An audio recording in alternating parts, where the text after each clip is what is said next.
Okay, so this is going to be the first steps you're going to do every time you start a new project.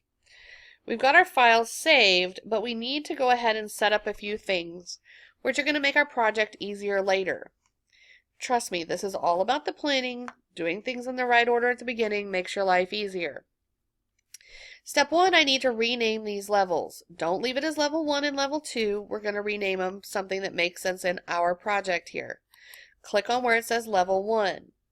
I now have it highlighted and it says level 1 up there. If I right click, that's a right click, it pops up this menu and I want to rename it. We're going to name this floor, and notice I'm doing it in all caps. Everything on our floor plans is always all caps. If you don't do it all caps, I'm going to take off or make you go back and redo it. Then it pops up this window and says, do you want to do all the levels? Yes, we want everything to match. Repeat that process for level 2 and rename level 2 as roof, all caps. Okay? Yes, rename everything.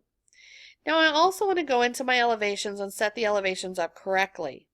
Remember, elevations means the side of the building, the outside side of the building.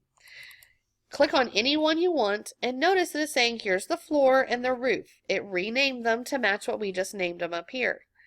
It's saying that right now it's put the roof at 10 foot. I don't want it at 10 foot. We want it at 8 foot, which is a standard for inside buildings. This is 8 foot is the standard for all rooms inside your house unless you have extra tall ceilings. We want to change this to 8 foot. In order to change the dimension, notice how it highlights when I go up there. And if I click there, it pops up some extra information I can change. The only thing I want you to change right now is go right here, and it says edit dimension when I highlight over it. Click there, and now I can type in an 8. If I don't type any units, it knows I mean inches. I can also type this symbol it knows that I mean feet. If I type this symbol, it'll also do feet. But I can just do it like that, and it knows it means 8. Notice it changed it over here, and it fixed it. If I look it through my other elevations, you can see that it's fixed all my elevations to match. You should always set the elevations up and name your floors before you ever get started. This will just make everything easier for you later on.